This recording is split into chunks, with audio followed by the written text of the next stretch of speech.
Hello everyone. Myself Venu, lecturer in mechanical engineering, working at Government Polytechnic Varangal, and dealing the subject refrigeration and air conditioning. So today's topic is a continuation of the previous last video sessions what we have seen regarding the psychrometric processes and some problems regarding the two main processes we have seen, that sensible cooling and sensible heating processes.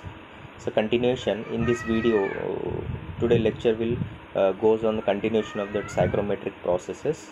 So all the processes will be discussed in the today's video session. So hope so you have remembered that the previous video classes regarding these psychrometric processes mostly are concentrated on sensible cooling and sensible heating processes, and some numerical problems have been done.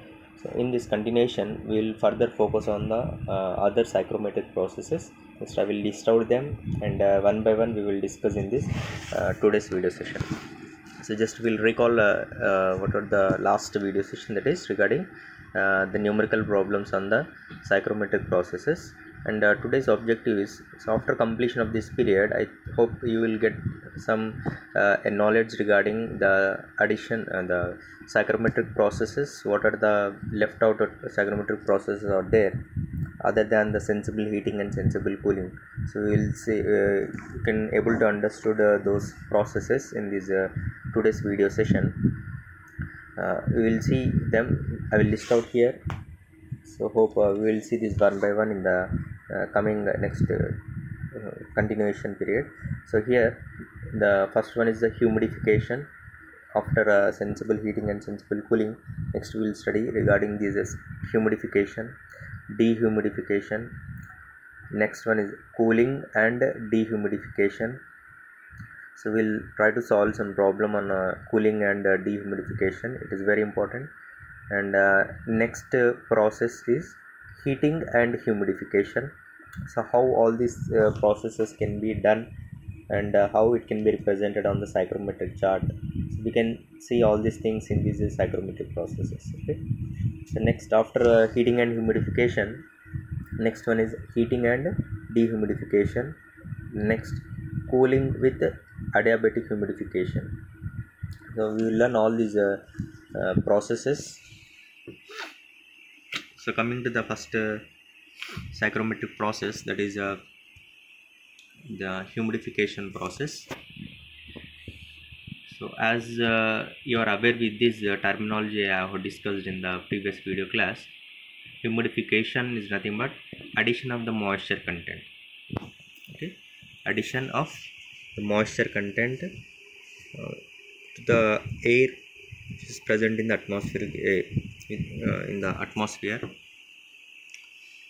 Though that process or a removal of moisture content, it is represented opposite to this, that is a dehumidification.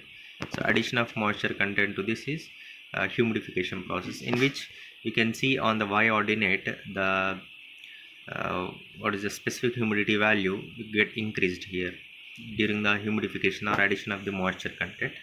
So just have a look regarding this psychrometric chart of this humidification psychrometric process. What is happening here? Increase in the, you can see here,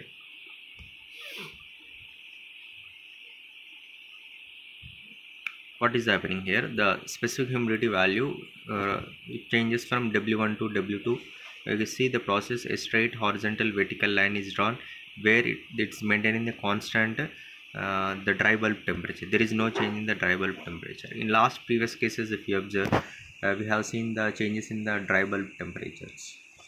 Okay, and enthalpy values you can record here at two different points. You are generating two enthalpy values, H1 and H2, and relative humidity value will also changes in terms of percentage, that is pi1 and pi2. Just we will see the statements regarding the humidification. So what is this? The process of increasing the moisture content in the air without altering the dry bulb temperature. Without altering the dry bulb temperature. So as what I have discussed, you can see here TD1 equal to TD2, where specific humidity or moisture content is increased from W1 to W2. That is the specific humidity value. Now the change of enthalpy, so where H1 minus H2, the difference of the enthalpy can be written, it is equal to the W1 minus W2 into the latent heat, the change in enthalpy, latent heat value. So where L equal latent heat at dry bulb temperature. This is very simple process of humidification. And further we'll see regarding the dehumidification process, quite opposite to that, just changing its direction to the downwards, and the highest value recorded of the specific humidity value is located at point 1, that is W1 is located at the top, and 2 W2 is located at the bottom, where the moisture content or specific humidity gets decreased in this dehumidification process. So just we'll see the statements.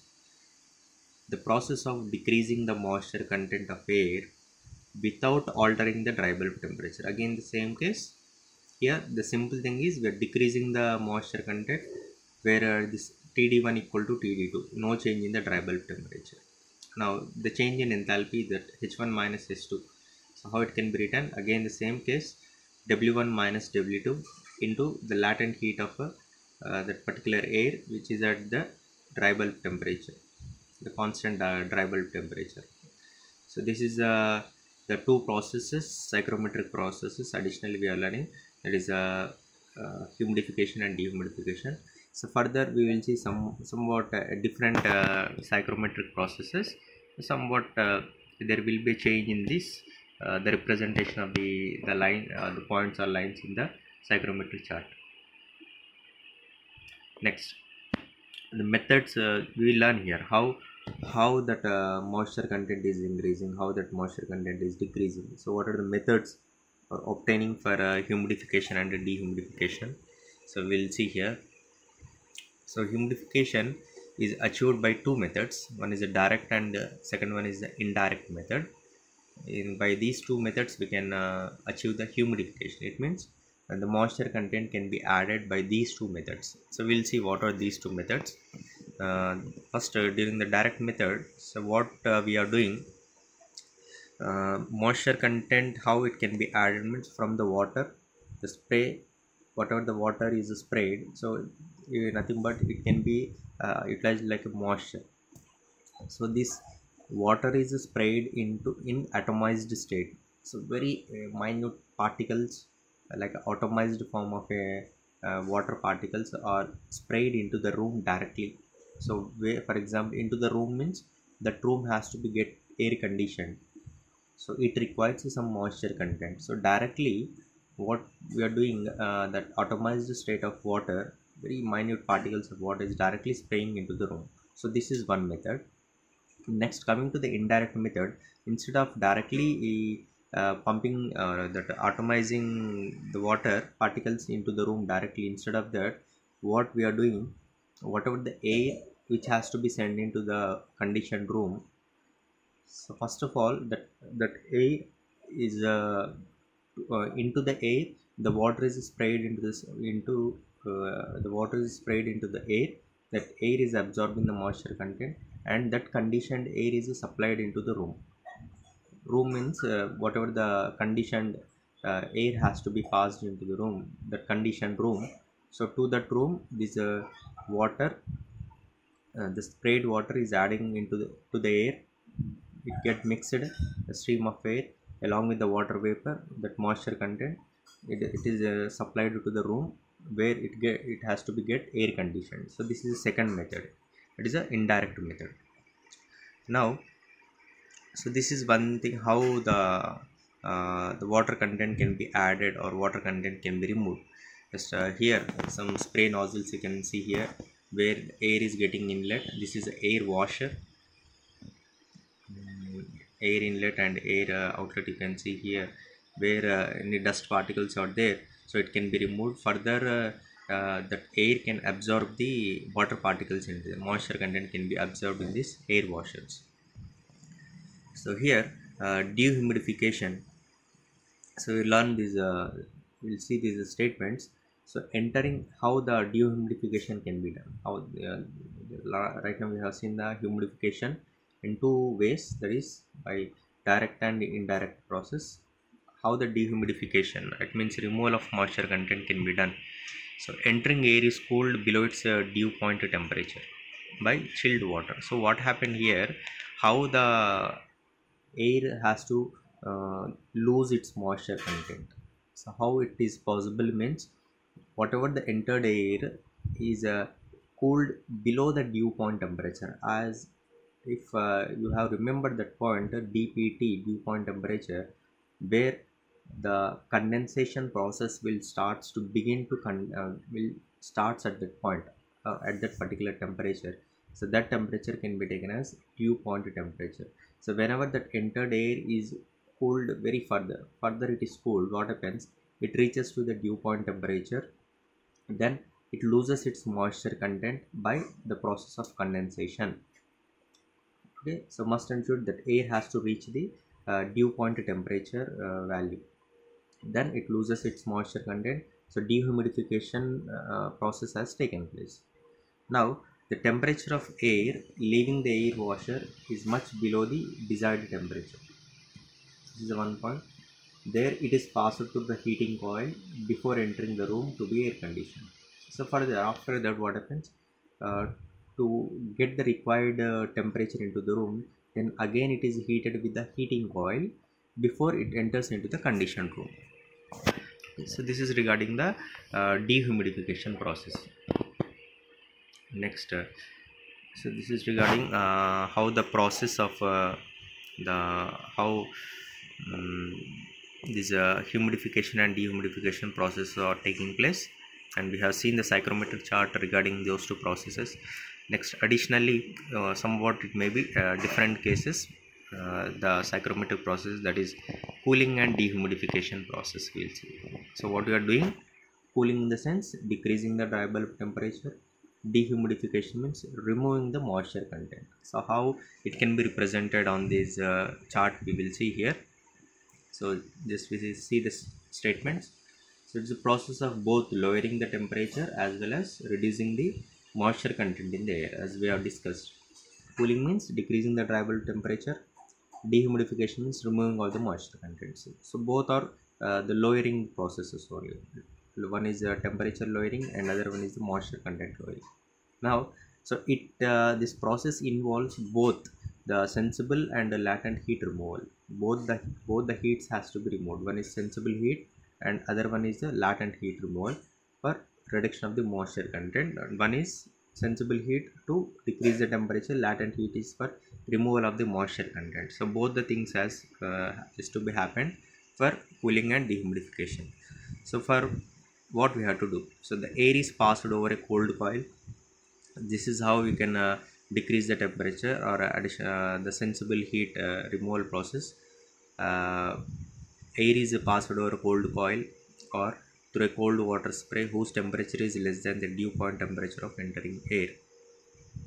So must ensure whatever the entering air is there, so that entering air dew point temperature less than that dew point temperature of entering air, you have to maintain the cooling coil temperature. For example, if dew point temperature of entering air considered as 17 degrees centigrade, then you have to send the cold water or whatever the cold coil, so you have to maintain the temperature less than that 17 degrees centigrade.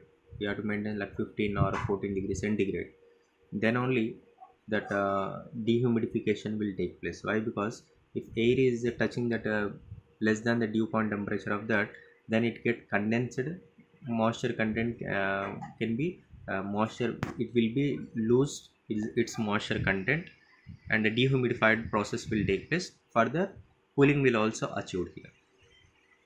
Just look at this process in the psychrometric chart for a while, and you'll get some idea regarding that. Just observe uh, the diagrams here for a while.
So hope got understood regarding this diagram. Hope you have seen so how the process is taking place here. You can see at the first diagram at the top, and diagram A, where insulated chamber is provided, in that where the air is entering at one passage and air is going outside to the other passage.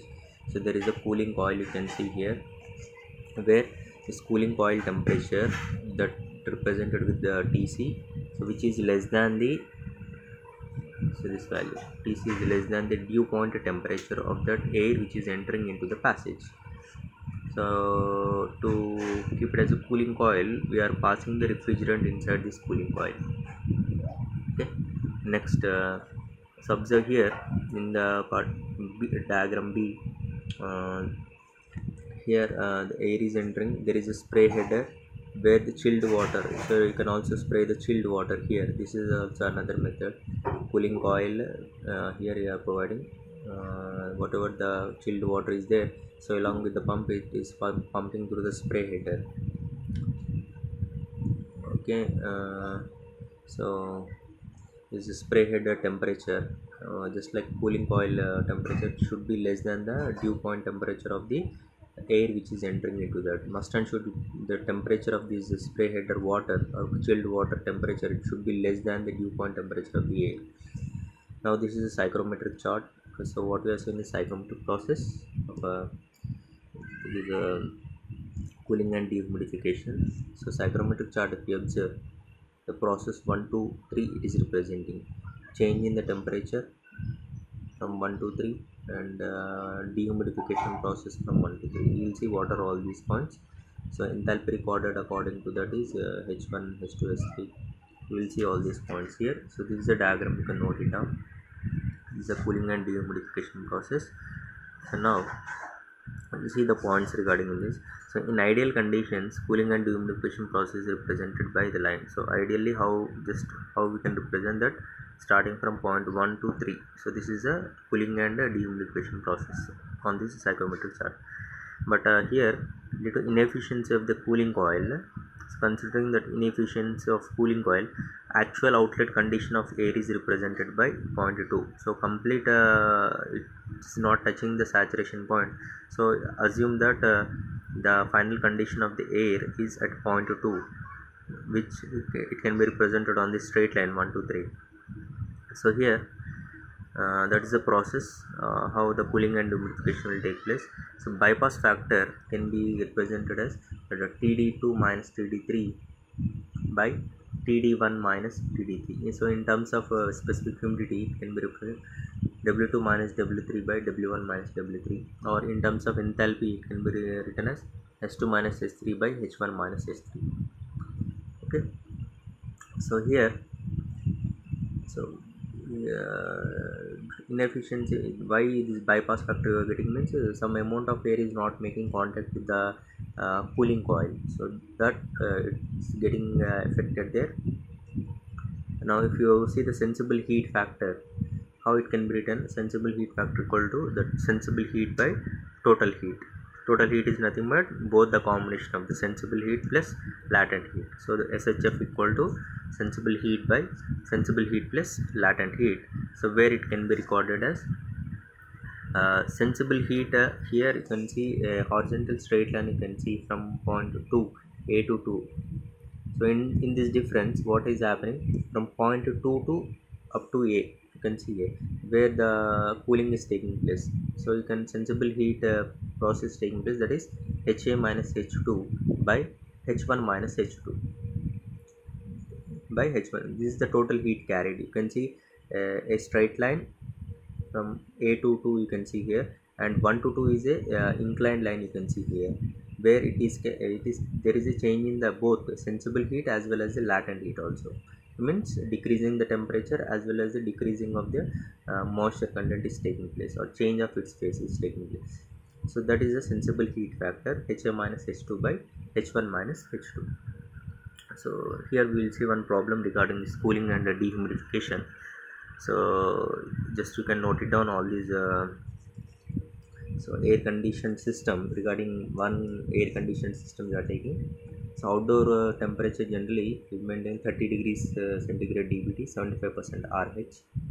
So whatever the required indoor condition is, it requires on 22 degrees centigrade dry bulb temperature and 70% relative humidity has to maintain. Now how much amount of air is freely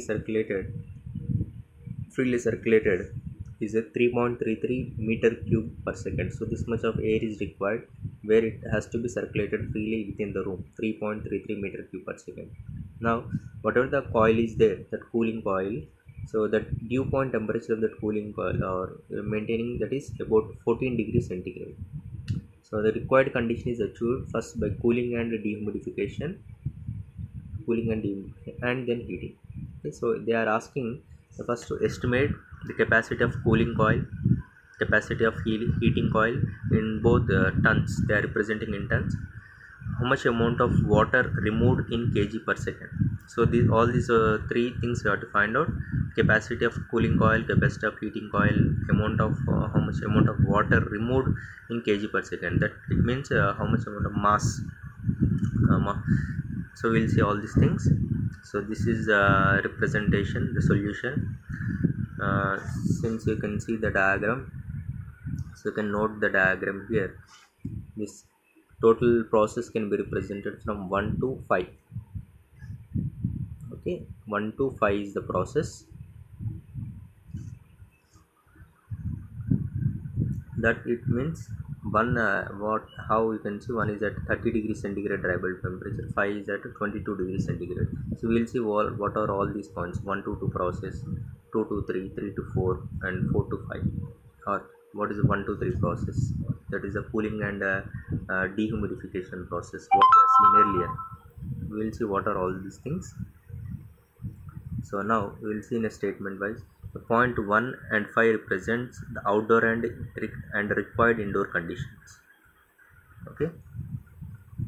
Next, the point 3 represents the dew point temperature of the coil.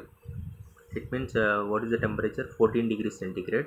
So the value is touching at this point, that is 14 degrees centigrade is the so on the chart you have to represented the meeting of that point is 14 degrees centigrade. So that is the point 3. Now they join the point 1 and 3. So through 1, draw a horizontal line to intersect the saturation curve at 2. So one horizontal line is drawn from the point 1, a horizontal straight line which is intersecting the saturation curve. So you locate that point as 2. Now so this is the point or the values what you have located for point 1 and 5. You can see what is the W1 value, 0.0201 at 0.5, W2 value is 0.0108. Similarly, according to that, you can locate the enthalpy values also at what is the H1 value and what is the final enthalpy value, H1 and H5. 507, I think 50 points, right? And next, what is the H4 value? 45.25. Okay. And coming to the solution part, you draw horizontal line through 5. First you have drawn the horizontal line through point 1, straight line to the curve. Similarly, you draw the horizontal line through 5 to intersect the 1 and 3, the inclined line what we have drawn. So from point 5, draw the horizontal line which will intersect at a point at the line 4, at the point 4. So the point 4 gives the dehumidifying process. Point 4 gives the dehumidifying process. It is represented by 1, 2, 3 and 4. 1, 2, 3, 4. The line 4 to 5 represents the sensible heating. So again, what is happening here? The increase in the dry bulb temperature from 16.4, I think 16.4 to 22 degrees centigrade. So they are increasing the temperature from 4 to 5. That is a sensible heating process. So all the things are representing here: cooling and dehumidification and a sensible heating process. So from the chart we can record that H1 value you are getting as 82.12 kilojoules per second, and at the same point what is the W1 value? 0.0201 kg per kilojoules per kg of air. So kg per kg of air, and at 30 degrees centigrade what is the specific volume? can be recorded with the, you can see a inclined line, specific volume lines are there. The value you can note it as 0.883 meter cube per kg. And whereas at point 4, the last final state of a dehumidification process, H4 equal to 45.25 kilojoules per kg, whereas at W4, where all the lines or horizontal lines, so the same can be taken as W2, 0.0108 kilojoules per kg of air. And at H5, enthalpy at H5 equal to 50.7 kilojoules per kg. Now, how the mass of air can be calculated?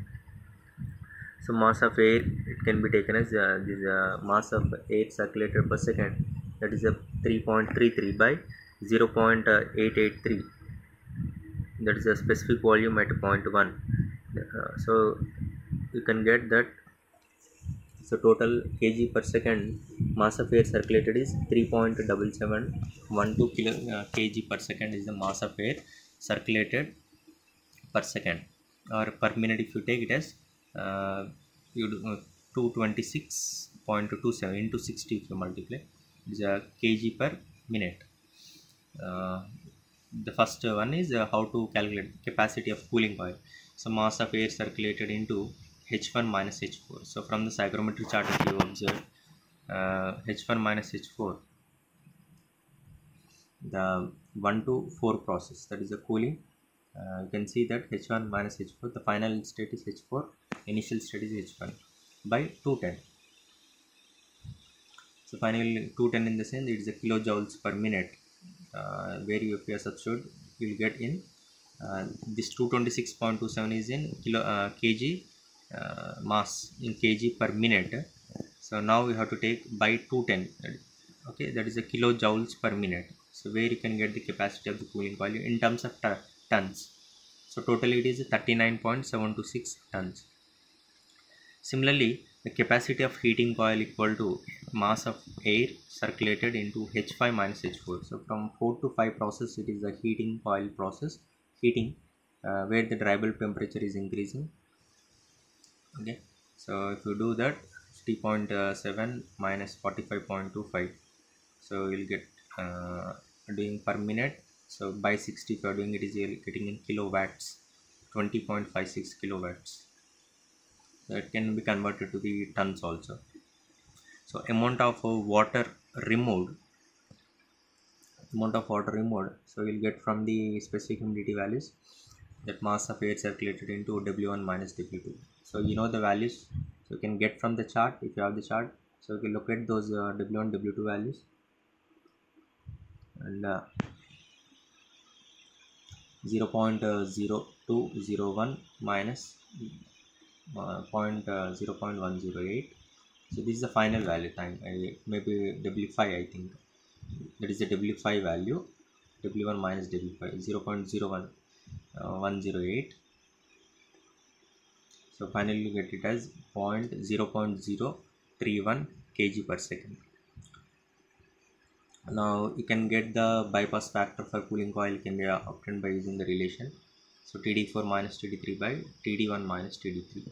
So finally you will get the value if you know the dry bulb temperatures at different points, 0.4, 0.3 and 0.1. So bypass factor is 0.15.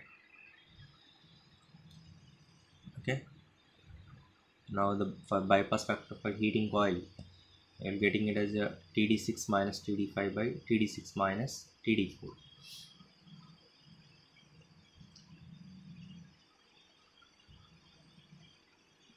So considering assumption is taken that bypass factor can be taken as 0.2 approximately, then temperature at 6, that is the surface temperature of the heating coil. So 6 point is represented in the chart, so that it can be taken as the surface temperature of the heating coil.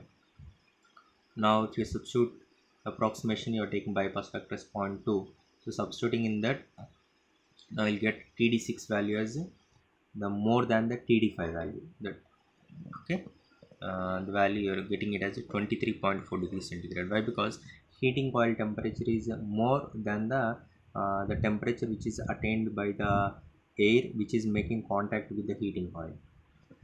Okay, the next process we'll see, that is a heating and humidification process. So hope you have understood up to this part, that is a cooling and humidification. So one simple problem we have done. The next we move into the heating and humidification process. uh, the heating and humidification next process, as the name itself it indicates, heating in the sense, when we relate to the psychrometric chart. So the process increasing the dry bulb temperature. Humidification means addition of the moisture content. So the two things are happening simultaneously. Temperature has to be increased, and the moisture content has to be increased. So that is the heating and the humidification process which is happening. So mostly if you observe, when we require the heating, so normally in our country, like in India, during the winter season it is very cool, at the outside temperatures are very less, like average of about 15 or 17 degrees, like that it is maintaining. So if you want the heating process, it means you have to condition the air inside the room, where the room has to be conditioned. So it requires the heating process. And similarly, if you observe the same condition of air in the winter season, it is having very lesser amount of moisture content. That is how why our skin is getting dried more and more. So you have to humidify the air. So to this heating and humidification process are mostly employed in the winter air conditioning process. Okay, so first we'll see the heating and air conditioning process. So this is a psychrometric process, and psychrometric chart representing the heating and humidification process. And here you can see the heating and humidification process. Again the same case, where you are providing the heating coil here, and a humidifier is provided here. So observe the diagram for a while.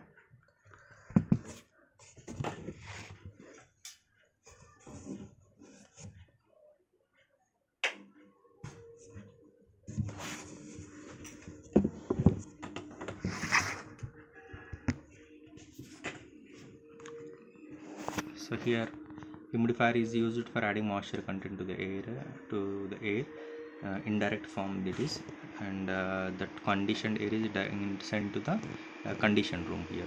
So air in and air outlet.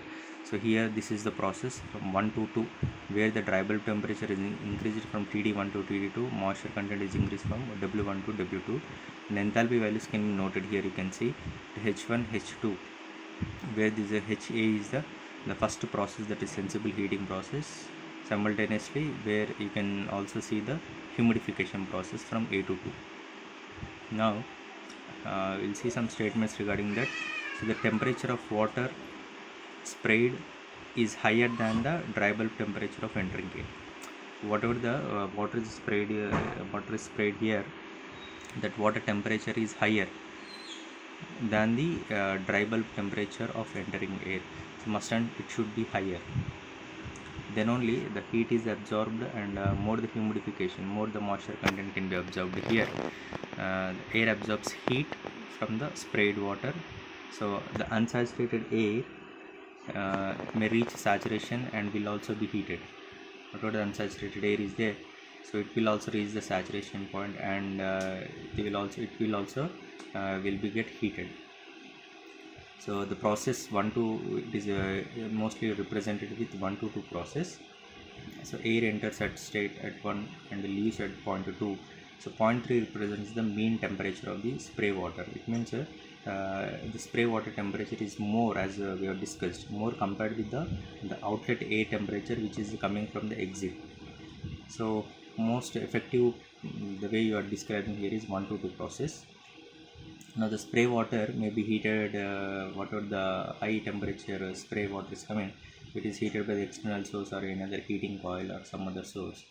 Now the final state of A, that means at point 2, may be achieved by first starting the process 1 to A, that is a sensible heating in the heating coil process, and the increasing the moisture content by humidification process. So adding the water particles which is sprayed with the help of the spray header, so increasing the moisture, that is representing the A to 2 process.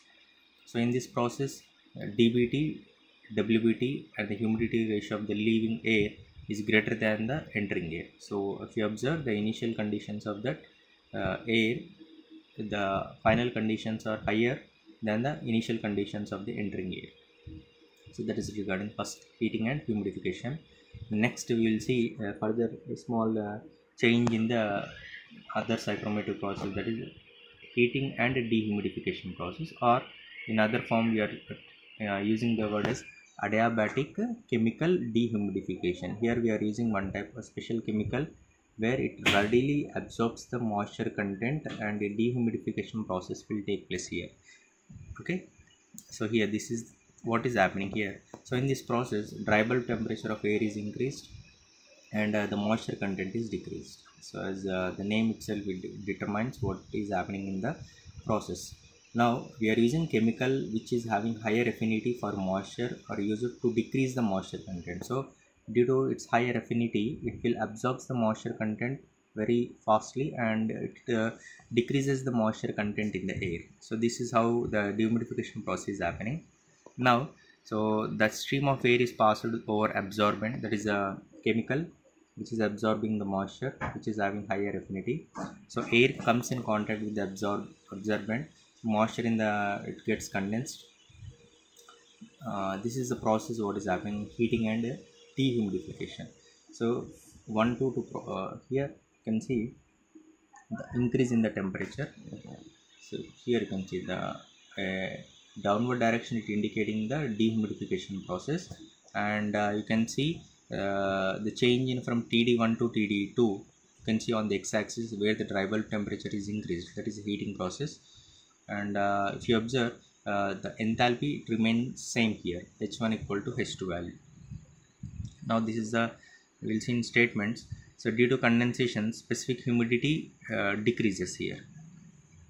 Okay, due to absorption, the specific humidity gets, due to condensation, specific humidity, that you are telling it as a condensation process, where it specific humidity decreases and the heat of condensation increases the dry bulb temperature of the air. So whatever the heat is present during this condensation or during the decrease of the moisture content, so that heat is utilized by the dry air, where it increases the dry bulb temperature of the air. So you can see the process 1 to 2, and a constant enthalpy process, as total heat will remains constant, that is H1 equal to H2 process. So that is one process, heating and dehumidification. Next, other process is cooling with adiabatic humidification. So cooling process is taking place, where process you can see reverse of previous one, it moving upwards, the direction is moving upwards, and all the processes are very similar. You can see there is insulated chamber, air is coming to inlet, and here you can see a spray nozzle is provided for humidifying purpose, addition of moisture content, and cooling will take place here. And so here we will see what is happening. This process involves lowering the dry bulb temperature, right, that means cooling, and increasing the humidity ratio, that is moisture content. So what we have to do, so air has to be passed into the insulated chamber, in which for humidification or addition of moisture content is taking place by the spray nozzles. Water is sprayed with the help of nozzles. So the temperature of water is higher than the dew point temperature of entering air, but less than the dry bulb temperature of the air. So observe this point here, whatever the temperature of water is there, it is higher than the dew point temperature of entering air. So air is entering into the system, it is having the dew point temperature, so which is less than the which is less than the this dew point temperature of water. So the temperature of water is higher than the dew point temperature of entering air, but less than the dry bulb temperature of the air. So hope you have understood this. Whatever the dew point temperature of air, for example, if it has 17 degrees centigrade dew point temperature of air, and temperature of water is having some 25 degrees centigrade, so here what dpt value of air is less compared to the water temperature, the spraying water temperature, but less than the dry bulb temperature of air, but whatever the spraying water is there here, it should be less than the dry bulb temperature of air. Now dry bulb temperature of air considered as some 30 degrees centigrade. Now air will be cooled and humidified. Air will be cooled and humidified. That will take place. So no heat is added here or rejected here from water spray. Whatever you are spraying here, no heat is added, or this is the adiabatic process where no heat rejection or heat addition is taking place, and the spray water is circulated again and again to reach the condition of adiabatic saturation process. So here it representing the 1, 2, 3, where the point 3 represents the final state of the air. Actual process 1, 2, 2, point 3, but in actual practice the final state is represented by point 2.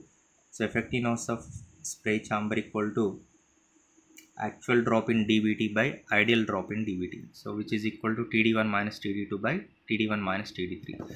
Okay, so hope so this is all the remaining processes of the psychrometry processes which we have seen in the previous class regarding sensible heating and sensible cooling. So additionally we have listed out all the processes, and we have seen elaborately and seen some one problem also. So hope you have understood. You can listen again the same class by repeating that video, and you can get more additional information from that. So hope you have understood, and our objectives achieved, that you can understood all the topics what we have listed out in the object, like humidification, dehumidification, cooling and dehumidification, heating and humidification, heating and dehumidification, cooling with adiabatic humidification. So all these are the topics what we have seen. So simply just you try to remember the process diagram and the chart, psychrometric chart representation of each and every particular psychrometric processes. Then you can explain them very easily, then you can understood it very easily. Hope you understood. Next, moving into the quiz part, then you can get some additional information. If you answer this, then you can easily aware with that the processes what we have discussed. Cooling and dehumidification means decreasing the dry bulb temperature and decreasing the moisture content. Is, so options you can see: lowering the temperature and reducing the moisture content. Lowering the temperature means cooling, reducing the moisture content means dehumidification. So the first one is the answer, so no need of saying all this. Let us see the remaining options also. Please, if you observe third case, lowering the temperature and increasing the moisture. Increasing means humidification process. So the correct answer may be the first one, that is lowering the temperature and reducing the moisture content. Okay, next, move into the second question. So humidification process is, it means increasing the moisture content, so addition of moisture content. So out of all these four options, we know already that C is the correct answer, addition of moisture content.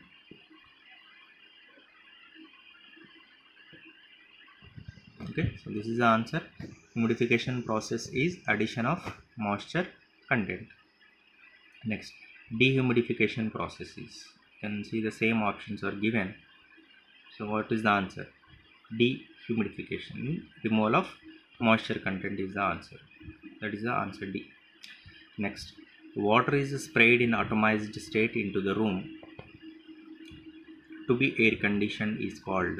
So we have seen methods: direct method, indirect method, direct and indirect method, or none of the above. Water is sprayed in atomized state into the room. So directly we are spraying the water particles in atomized state into the room directly. So it is a direct method of humidification.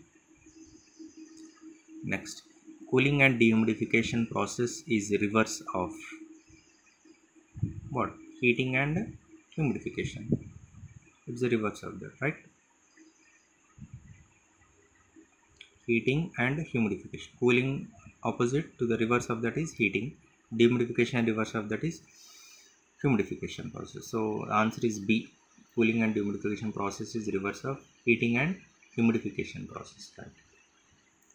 Next one is spray nozzles are used in the following process. What is that? spray nozzles are used in the following process. So where you can see the spray nozzles here, it means where the requirement is to add the moisture content. Mostly it can be used there. So you can see that heating and humidification, and heating and dehumidification, cooling with adiabatic humidification. So this is mostly used one, cooling with adiabatic humidification. So cooling and addition of the moisture content to that. So where it requires is the spray nozzles, mostly it requires here adiabatic humidification. Answer is C. Next, moving into the frequently asked question. So this is the question. So any question from the process, it can you can think about that. Any question can be given from the psychrometric processes. All of them are important. Mostly you can see the question type here. So they may be frequently asked. Show the cooling and dehumidification process on psychrometric chart and explain in detail. So you have to draw the process also, how the cooling and dehumidification is happening, what are the equipments we are using, like insulated chamber, and like a cooling coil, and how the dehumidification, or like a chemical, how we are using a chemical adiabatic chemical process, like that we are you have to explain the process and along with the psychrometric chart. Next one is the describe the method of achieving humidification and dehumidification of moist air. So both the process can be explained. Similarly, explain heating and humidification process. Okay. Next one, write the differences between heating and humidification process, cooling and dehumidification process. So just they are asking, can you write the differences between both these processes? Very simple, and you can write the process. If you know the process completely, you can write the differences between them. Okay, so these are the some frequently asked questions. So hope you got some information regarding the psychrometric processes which are left over in the last previous video session. So this is a continuation. This video, today's video session, we have seen all the remaining processes, and one important problem we have solved, and we have seen some quiz questions and some frequently asked questions. So hope you have got the information regarding the psychrometric processes. Next, so this is the end of the session, today's video session, and the next video session we will see the regarding the mixing of air streams and any other left out topic in the psychrometry. So we will complete in the next video session. So hope you have understood the today's video class regarding the psychrometric processes, and our objectives achieved. I hope that. So thank you for watching, and we'll meet in the next video session. So thank you.